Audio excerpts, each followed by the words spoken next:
Live cities के night bulletin दिन भर बिहार में आपका स्वागत है। मैं रोहित वर्मा। बिहार में नीतीश कैबिनेट ने 41 एजेंडों पर लगाई मुहर। 81 डॉक्टर हुए बर्खास्त। शरद यादव का अंतिम संस्कार कर पीएम मोदी, सीएम नीतीश और लालू यादव समेत कई नेताओं ने दी श्रद्धांजलि। शरद यादव के अंतिम दर्शन को दिल्ली पहुंचे डिप्टी सीएम तेजस्वी यादव। शिक्षा मंत्री के समर्थन में उतरे जगदानंद सिंह। कहा कमंडल वालों को मुंहतोड़ जवाब देंगे। भ्रष्ट हो गई है शिक्षा मंत्री की बुद्धि। नित्यानंद राय बोले भारत के डीएनए में है राम और कृष्ण। पूरे बिहार समेत पटना में पार्षदों और मेयर मिली शपथ। सीता साहू बोली स्मार्ट बनेंगे जिलावासी। उपेंद्र कुशवाहा बोले शरद यादव को अंतिम समय में कुछ लोगों ने अकेला छोड़ दिया। आरजेडी और जेडीयू ने दही चूरा भोज को किया कैंसिल। शरद यादव के निधन की वजह से लिया फैसला। पटना में अनियंत्रित ट्रक ने 2 युवकों को कुचला, दर्दनाक मौत। बिहार में अगले 2 दिन पड़ेगी कड़ाके की ठंड। 20 जिलों के लिए ऑरेंज अलर्ट जारी। अब खबरें विस्तार से। बिहार में नीतीश कैबिनेट ने कुल 41 एजेंडों पर मुहर लगाई। 81 डॉक्टर भी बर्खास्त किए गए। पूर्व केंद्रीय मंत्री और जेडीयू के पूर्व अध्यक्ष शरद यादव के निधन पर बिहार सरकार ने एक दिन का राजकीय शोक की घोषणा की है। इसके साथ ही नीतीश कैबिनेट ने 41 एजेंडों पर मुहर लगाई। वहीं नीतीश कैबिनेट ने राज्य के 81 डॉक्टरों को बर्खास्त कर दिया है। यह सभी लंबे समय से बिना सूचना के गायब थे। वहीं नालंदा में 2 इथेनॉल प्रोजेक्ट लगाने के लिए मंजूरी दे दी गई। इसके साथ सोलर प्लांट भी मंजूरी दी गई। पटना के फतुहा में 100 एकड़ में लॉजिस्टिक पार्क बनेगा। शरद यादव का अंतिम संस्कार कल पीएम मोदी, सीएम नीतीश और लालू यादव समेत कई नेताओं ने दी श्रद्धांजलि। जेडीयू के पूर्व राष्ट्रीय अध्यक्ष शरद यादव का अंतिम संस्कार शनिवार को मध्य प्रदेश के नर्मदापुरम जिले की बाबई तहसील के उनके पैतृक गांव आखमऊ में किया जाएगा। उनका पार्थिव शरीर विमान से दिल्ली से मध्य प्रदेश लाया जाएगा। बता दें कि गुरुवार को देर महान समाजवादी नेता शरद यादव का निधन हो गया, जिसके बाद पीएम मोदी ने दुख जताते हुए उनके साथ हुई अपनी बातचीत को वह संजो कर रखने की बात कही। वहीं सीएम नीतीश कुमार ने शोक जताते हुए कहा कि उनके निधन की खबर से वह स्तब्ध और दुखी है। वह एक प्रखर समाजवादी नेता थे। वहीं राज्य सुप्रीमो लालू प्रसाद यादव ने उन्हें बड़ा भाई बताते हुए कहा कि वो उनके निधन से दुखी हैं। वहीं डिप्टी सीएम तेजस्वी यादव ने शरद यादव को अपना अभिभावक बताते हुए उनका मंडल का मसीहा बताया। वहीं गृह मंत्री अमित शाह सहित जेपी नड्डा ने भी श्रद्धांजलि अर्पित की है। शरद यादव के अंतिम दर्शन को दिल्ली पहुंचे डिप्टी सीएम तेजस्वी यादव। पूर्व केंद्रीय मंत्री शरद यादव के निधन से राजनीतिक गलियारे में शोक की लहर है। शुक्रवार को शरद यादव के अंतिम दर्शन को डिप्टी सीएम तेजस्वी यादव भी दिल्ली पहुंचे। बता दें कि दिवंगत शरद यादव के पार्थिव शरीर को दिल्ली स्थित उनके निजी आवास पर अंतिम दर्शन के लिए रखा गया था। दिल्ली पहुंचे तेजस्वी यादव ने कहा कि एक शोक का लहर कायम हो चुका है। सूचना मिलने पर मैंने आरजेडी सुप्रीमो लालू प्रसाद यादव को खबर किया, जिससे वह भी काफी मर्माहत हो गए। उन्होंने हमेशा हम लोगों को धर्मनिरपेक्ष रास्ते पर चलने के लिए हौसला अफजाई करते रहते थे। उनके बताए रास्तों पर अब हम लोग चलने का काम करेंगे। शिक्षा मंत्री के समर्थन में उतरे जगदानंद सिंह। कहा कमंडल वालों को मुंहतोड़ जवाब देंगे। रामचरितमानस को लेकर विवादित बयान देने के बाद चौतरफा गिरे बिहार के शिक्षा मंत्री प्रोफेसर चंद्रशेखर को अब आरजेडी का समर्थन मिल गया।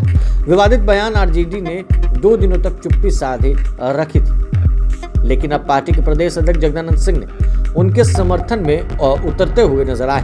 प्रदेश अध्यक्ष जगदानंद सिंह ने साफ कह दिया है कि शिक्षा मंत्री चंद्रशेखर के साथ हम खड़े हैं और मैं चंद्रशेखर को भरोसा दिलाना चाहता हूं कि पूरी पार्टी उनके साथ मजबूती से खड़ी है और कमंडल वालों को मुंहतोड़ जवाब दिया जाएगा, जिसके लिए हम लड़ने को तैयार हैं। भ्रष्ट हो गई है शिक्षा मंत्री की बुद्धि। नित्यानंद राय बोले भारत के डीएनए में है राम और कृष्ण। बिहार के शिक्षा मंत्री प्रोफेसर चंद्रशेखर के विवादित बयान के बाद देश की सियासत गर्मा गई। शिक्षा मंत्री के द्वारा रामचरितमानस पर गलत टिप्पणी करने को लेकर बीजेपी के साथ तमाम हिंदू संगठनों ने मोर्चा खोल दिया। शुक्रवार को दिल्ली से पटना पहुंचे केंद्रीय गृह राज्य मंत्री नित्यानंद राय ने कहा कि भगवान श्री राम को लेकर जिसकी जैसी भावना होती है उसे वे उसी रूप में नजर आते हैं। उन्होंने कहा कि भगवान राम और कृष्ण भारत के डीएनए में। बिहार के शिक्षा मंत्री की बुद्धि भ्रष्ट हो गई, इसलिए वो इस तरह की बातें करते हैं। पूरे बिहार समेत पटना में पार्षदों और मेयर ने ली शपथ। सीता साहू बोली स्मार्ट बनेंगे जिलावासी। नगर पालिका चुनाव में निर्वाचित सभी जनप्रतिनिधियों का शपथ ग्रहण समारोह शुक्रवार को कराया गया। राज्य निर्वाचन आयोग के द्वारा निर्धारित कार्यक्रम के अनुसार शुक्रवार को 5,547 निर्वाचित प्रतिनिधियों ने शपथ लिया। वहीं पटना के हिंदी सभागार में शपथ ग्रहण समारोह का आयोजन किया गया था, जहां पटना की मेयर सीता साहू और डिप्टी मेयर रश्मि के साथ साथ अन्य 75 वार्ड पार्षदों ने भी शपथ लिया। शपथ के बाद पटना की मेयर सीता साहू ने जिले के साथ जिले के लोगों को स्मार्ट बनाने की बात कही। बता दें कि अब स्थानीय निकाय के चुने जनप्रतिनिधि अपना काम भी शुरू कर देंगे। सबसे दिलचस्प ये है कि 17 में से 16 नगर निकायों में महिला मेयर ने शपथ ली, वहीं 10 महिला डिप्टी मेयर ने शपथ ली। बता दें कि पुरुष मेयर के रूप में मात्र एक जगह गया में गणेश पासवान ने शपथ लिया है। उपेंद्र कुशवाहा बोले, शरद यादव को अंतिम समय में कुछ लोगों ने अकेला छोड़ दिया। शुक्रवार को उपेंद्र कुशवाहा पूर्व केंद्रीय मंत्री और जेडीयू के पूर्व राष्ट्रीय अध्यक्ष शरद यादव के अंतिम दर्शन करने के लिए उनके दिल्ली आवास पहुंचे, जहां उन्होंने शोक जताते हुए बिना नाम लिए लालू यादव और सीएम नीतीश कुमार पर आरोप भी लगाया है। उन्होंने कहा कि भगवान न करे इस तरह किसी का अंत हो। उन्होंने कहा कि जिन लोगों को संघर्ष के दौरान शरद यादव ने बनाया, देश भर में उनके कारण लोग बड़े बड़े पदों पर हो गए। अंत में आकर वैसे लोगों ने उनसे बात तक करना छोड़ दिया। हमेशा शरद यादव परेशान रहते थे, कोई उनका हाल जाने और खबर ले, लेकिन लोग यह भी नहीं कर सके।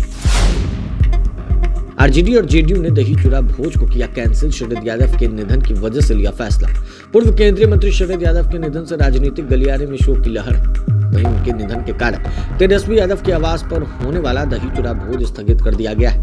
राजद के वरिष्ठ नेता भोला यादव ने इसकी जानकारी दी है। वहीं जेडीयू के संसदीय बोर्ड के राष्ट्रीय अध्यक्ष उपेंद्र कुशवाहा के आवास पर आयोजित मकर संक्रांति का भोज भी रद्द कर दिया गया।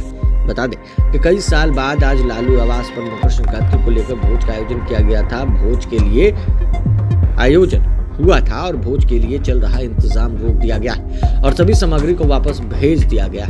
आपको बता दें इस भोज में सीएम नीतीश कुमार समेत करीब 1000 लोगों को आमंत्रित किया गया था। पटना में अनियंत्रित ट्रक ने 2 युवकों को कुचला, दर्दनाक मौत। राजधानी पटना में शुक्रवार को एक दर्दनाक सड़क हादसा हुआ। एक अनियंत्रित ट्रक ने बाइक सवार 2 युवकों को कुचल दिया, जिसमें दोनों की घटना पर ही मौत हो गई। घटना पटना के रानी तालाब थाने के पतूत बाजार के समीप औरंगाबाद बीटा मुख्य मार्ग पर। बता दें कि दोनों मृतक माँ बाप के इकलौता पुत्र था। दोनों युवक बाइक से किसी काम से बाजार गया था। घर जाने के दौरान पतूत बाजार के पास तेज रफ्तार ट्रक ने दोनों को कुचल दिया। बिहार में अगले 2 दिन पड़ेगी कड़ाके की ठंड, 20 जिले के लिए ऑरेंज अलर्ट। 2 दिनों तक ठंड से मिली हल्की राहत के बाद एक बार फिर से बिहार में कोल्ड डे का हालत बना हुआ है। मौसम विभाग ने अगले 48 घंटे के लिए कोल्ड डे और अत्यंत घना कोहरा को लेकर ऑरेंज अलर्ट जारी कर दिया। राज्य के 20 जिलों में अगले 24 घंटे में कोल्ड डे और अत्यंत घने कोहरे छाए रहने की संभावना जताई गई। वहीं 14 जनवरी को राज्य के 12 जिलों में कोल्ड डे और अत्यंत घने कोहरे को लेकर मौसम विभाग वैज्ञानिकों ने अलर्ट जारी कर दिया। वहीं हवा की रफ्तार 4 से लेकर 8 किलोमीटर प्रति घंटे की चलने की संभावना जताई गई। इसके साथ ही मौसम विभाग और आपदा प्रबंधन विभाग ने ठंड से बचने के लिए भी लोगों से अपील की। दिन भर बिहार में बस इतना ही। अगर आपने अब तक लाइव सिटीज को सब्सक्राइब नहीं किया है तो जल्द से जल्द लाइव सिटीज को सब्सक्राइब करें। साथ ही साथ हमारे फेसबुक पेज को फॉलो करना और वीडियो को लाइक शेयर करना बिल्कुल भी ना भूलें। धन्यवाद।